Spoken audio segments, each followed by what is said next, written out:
नमस्कार। The explainer के इस आज के अंक में आपका एक बार फिर से स्वागत है और मैं हूं विकास कुमार।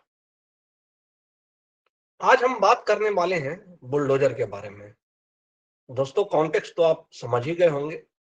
कल सुप्रीम कोर्ट का एक बड़ा फैसला आया है और यह फैसला जमीयत उल हिंद जो उलेमा जो मुस्लिम बॉडी है उसके याचिका पर फैसला देते हुए सुप्रीम कोर्ट ने कहा कि बुलडोजर कार्रवाई एक तरीके से मनमाने तरीके से नहीं हो सकती और इस पर रोक लगनी चाहिए। और क्योंकि उसका उनका बेसिक तर्क ये था कि जो कार्यपालिका है, कार्यपालिका न्यायपालिका का स्थान नहीं ले सकती है। तो कोर्ट ने ये कहा कि अगर ये वाजिब है और बिना किसी उचित प्रक्रिया या मापदंड के या बिना किसी लॉजिक के अगर किया जा रहा है, जो न्यायिक प्रक्रिया है, जो प्रशासनिक प्रक्रिया है, तो ये किसी भी हालत में स्वीकार्य नहीं है। और ऐसे अधिकारी जो इस तरह का काम करते हैं, तो उनको अपने कृत्य के लिए वो स्वयं जिम्मेदार माने जाएंगे और उनको मुआवजा भी देना पड़ेगा। अब मैं थोड़ा सा जब आपसे बात करने के पहले मैं थोड़ा सा रिसर्च कर रहा था और रिसर्च करना भी पड़ता है। तो जो दोनों ही पक्ष हैं, जो जिनको हम आमतौर पे दक्षिणपंथी कहते हैं और एक वामपंथी कहते हैं या लेफ्ट लिबरल भी कहते हैं, तो मैं दोनों ही पक्षों के प्रतिक्रियाओं को पढ़ रहा था। तो प्रशांत भूषण ने आश्चर्यजनक तौर पे ये कहा कि ये सुप्रीम कोर्ट का जो फैसला है फैंटास्टिक फैसला है और इसके बाद जो है स्वागत योग्य कदम है और इसके बाद तो बिल्कुल ही एकदम रुक जाएगा और सरकार का जो ये जंगल राज है पूरी तरह से समाप्त हो जाएगा। अब मुझे हंसी तो इसलिए आ रही थी कि जो प्रशांत भूषण है वो स्वयं कंटेम्प्ट ऑफ कोर्ट में भाई साहब मतलब दोषी साबित हो चुके हैं और उन्होंने सुप्रीम कोर्ट की विश्वसनीयता पर एक बार नहीं बल्कि कई बार सवाल उठा रखा है। इतना ही नहीं, प्रशांत भूषण वे शख्स हैं जिन्होंने बाकायदा एक मुहिम चलाई थी जिसमें सुप्रीम कोर्ट के जितने भी चीफ जस्टिस थे और उन्होंने क्या क्या घोटाले किए, उनके क्या क्या करप्शन थे और उनके ऊपर भी एक बहुत लंबे समय तक एक मुहिम चलाई थी। और जो कई सारे जज जिसमें वाई के सब्बरवाल से लेकर के और ए एस अहमदी से लेकर के जितने भी सुप्रीम कोर्ट के जज हैं, उन सब पर उन्होंने बोला कि ये सब बेईमान हैं, करप्ट हैं और जो है जो सुप्रीम कोर्ट है वो पूरी तरह से न्याय का मंदिर नहीं है बल्कि ये भ्रष्टाचार का मंदिर है। इसकी अब कोई विश्वसनीयता नहीं बची है और वो विश्वसनीयता क्यों नहीं बची है? क्योंकि सुप्रीम कोर्ट ने प्रशांत भूषण के कई याचिकाओं और जो ये पीआईएल जो बेसिर पैर की फाइल करते रहते हैं उस पर उनके मन मुताबिक फैसला नहीं दिया या उनको खारिज कर दिया। तो लेकिन आज का जो उनका ये फैसला है, सडनली जो है उनको आज के फैसले के बाद सुप्रीम कोर्ट में उनकी विश्वसनीयता फिर से बहाल हो गई और सुप्रीम कोर्ट न्याय का मंदिर हो गया और ये जो जज हैं वो न्याय के देवता हो गए। खैर, वहीं दूसरी ओर जो मुस्लिम पक्ष है वो ऑब्वियसली इसको अपनी जीत के तौर पे बता रहा है। वहीं पर जो दक्षिणपंथी रुझान वाले जो चैनल है उनका विश्लेषण मैं पढ़ रहा था तो उन्होंने कहा कि बाबा का बुलडोजर नहीं रुकेगा क्योंकि कहीं भी सुप्रीम कोर्ट ने ऐसा नहीं कहा है कि अगर आवश्यकता है, अगर वास्तव में अतिक्रमण हुआ है और अगर सरकार को ये लगता है कि जो संपत्ति है वो संपत्ति सरकारी जमीन पर बनी हुई है, अवैध तरीके से बनी हुई है, तो सरकार उस पर उचित न्यायिक प्रक्रिया का पालन करते हुए कम से कम 15 दिन का नोटिस दे, एक शो कॉज नोटिस दे और उसके बाद उचित कार्यवाही कर सकती है। और लेकिन सुप्रीम कोर्ट ने यह भी कहा है कि जो अधिकारी हैं वैसे अधिकारी जो बहुत ज्यादा अति उत्साह में अपने आकाओं को प्रसन्न करने के लिए, कई बार ऐसा देखा जाता है कि बिना उचित न्यायिक प्रक्रियाओं का पालन किए हुए इस तरह की कार्रवाई कर देते हैं, किसी के घर को ढहा दिया तो उनको मुआवजा देना पड़ेगा। तो जो दक्षिणपंथी चैनल थे या दक्षिणपंथी धरे के जो पत्रकार थे, उनका ये साफ मामला था, साफ मानना था कि ये जो है बुलडोजर की कार्रवाई चलती रहेगी। अब जब मैंने इन दोनों प्रतिक्रियाओं को देखा और समझने की कोशिश की, तो मुझे एक फ़िल्म है, उसमें एक गाना है, मुझे फ़िल्म का नाम तो नहीं याद है। तुम्हारी भी जय जय, हमारी भी जय जय, न तुम हारे, न हम हारे। तो ये जो गाना है, मुझे लगता है कि आज के ही संदर्भ में बिल्कुल फिट बैठती है। अगर समराइज़ करते हुए अगर इसको कहूँ, तो जो लोग बाबा के समर्थक हैं और जो योगी आदित्यनाथ के समर्थक हैं, तो उनको ये तो कतई निराश होने की ज़रूरत नहीं है, क्योंकि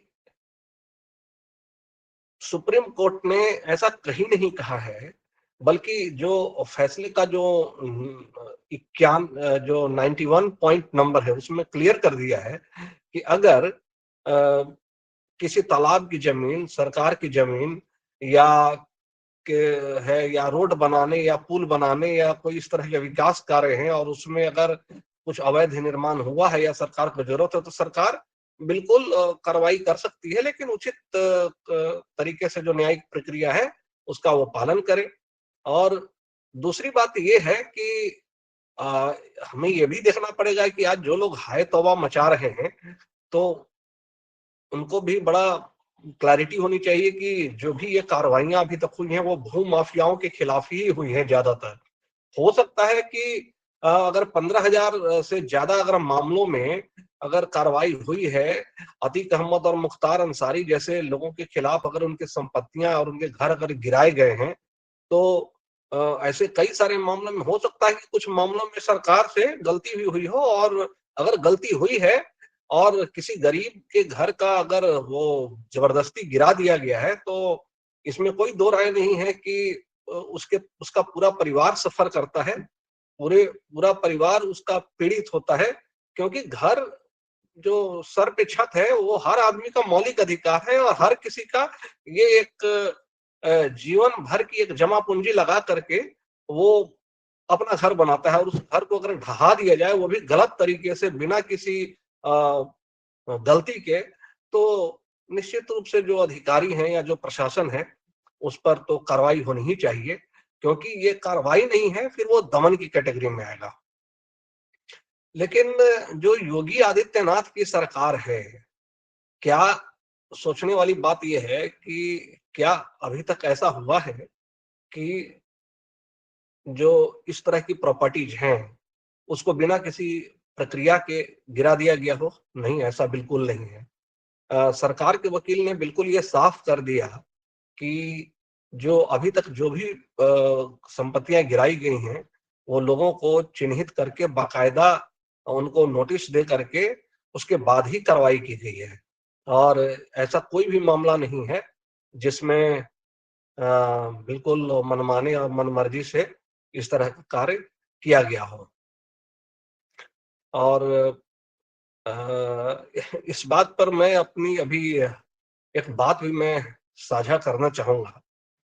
अभी कुछ दिनों पहले मैं बिहार में था, तो एक रिटायर्ड डीजीपी हैं, जिनका काफ़ी नाम भी है देश स्तर पे, उनसे मेरी बात हो रही थी। ये बात अनौपचारिक थी, इसलिए मैं नाम नहीं बताऊँगा। लेकिन उन्होंने अपने जो है अ, जो प्रशासनिक जीवन है, उसकी वो एक घटना सुना रहे थे कि उनकी बात मुख्यमंत्री से हो रही थी, और मुख्यमंत्री ने उनसे एक सवाल किया। सवाल ये किया कि अ, आपको पता है, एक मुख्यमंत्री कभी भी गलत नहीं हो सकता। न्यायिक तौर पे एक मुख्यमंत्री कभी भी दोषी नहीं होता है।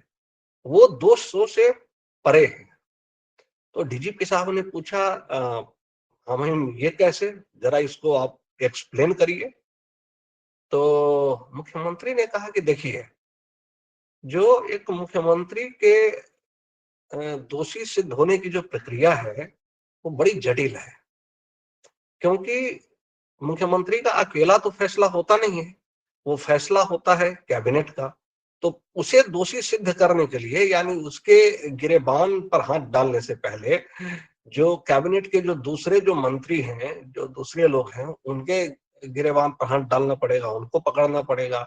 और उसके बाद जो अपने आप में बहुत जटिल है, और वहां तक पहुंचते-पहुंचते तो मतलब कुछ होता ही नहीं है।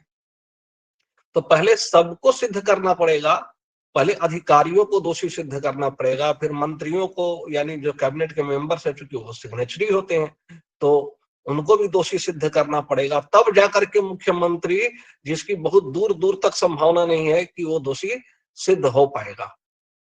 तो डीजीपी साहब ने कहा कि उस घटना के बाद और उस वक्तव्य के बाद उनके कान थोड़े खड़े हो गए और वो बहुत सतर्क हो गए, और उन्होंने जो है ये डिसाइड किया कि वो किसी भी तरह के जो मौखिक आदेश हैं, मौखिक आदेश का वो पालन नहीं करेंगे, या अति उत्साह में कोई काम नहीं करेंगे जो न्यायिक तौर पे नहीं हो। तो उन्होंने एक फिर आगे ये भी बात कहा, when your chips are down only law can save you.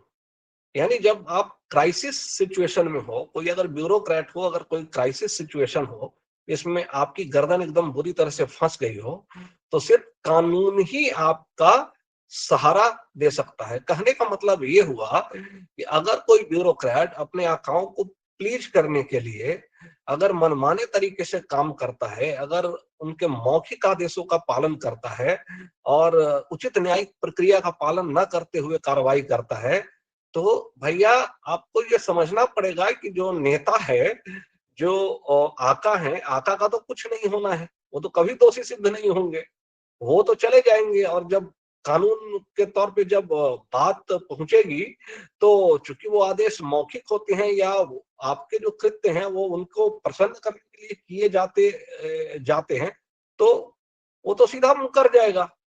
लेकिन चूंकि आपने कानूनी प्रक्रिया का पालन नहीं किया है, इसलिए गर्दन आपकी फंसेगी। और ऐसा हम पास्ट में होते हुए हमने देखा भी है, जब रिटायरमेंट के बाद भी कई ब्यूरोक्रेट्स के ऊपर जांच की तलवार गिरी। जो हमारे कोल सेक्रेटरी थे, जब कोल स्कैम हुआ, उनकी बड़ी सजग, सतर्क और शानदार और इनोवेटिव ऑफिसर की छवि रही थी कोल, जो रिटायर्ड कोल सेक्रेटरी थे। ये मनमोहन सिंह के टाइम की बात मैं बता रहा हूँ। लेकिन जब दामन दागदार हुआ, जब सरकार पे उंगलियां उठी, जब घोटाले की आंच पहुंची, तो चूंकि कोल सेक्रेटरी वो थे, तो रिटायरमेंट के बाद भी उन तक जांच की आंच पहुंच गई। तो अगर उन्होंने तो ये तो सिर्फ एक उदाहरण है। तो अ, अब आप मेरे ख्याल से समझ ही गए होंगे कि जो बुलडोजर है, बुलडोजर जस्टिस, या आप पर छोड़ता हूं कि क्या ये सही है या नहीं है।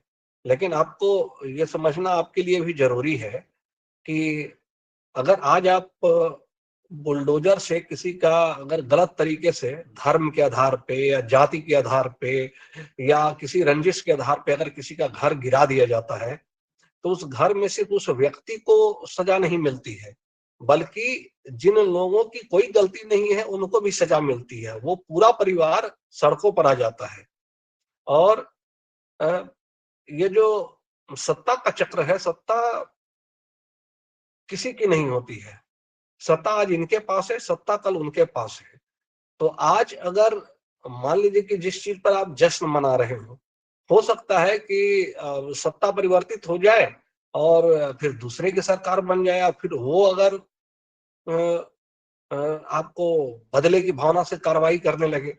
क्योंकि वही ब्यूरोक्रेट, वही नौकरशाह जो अपने आकाओं को प्रसन्न करने के लिए आज एक अमुक संप्रदाय या अमुक जाति के लोगों का घर ढहा रहे हैं, वही ब्यूरोक्रेट कल उन अपने दूसरे आकाओं को प्रसन्न करने के लिए वो आपके तरफ भी उनके बुलडोजर का जो ये है, मुड़ने में देर नहीं लगेगा। तो बस मेरा इशारा आप समझ ही गए होंगे। लोकतंत्र में एक प्रक्रिया है, एक संविधान है।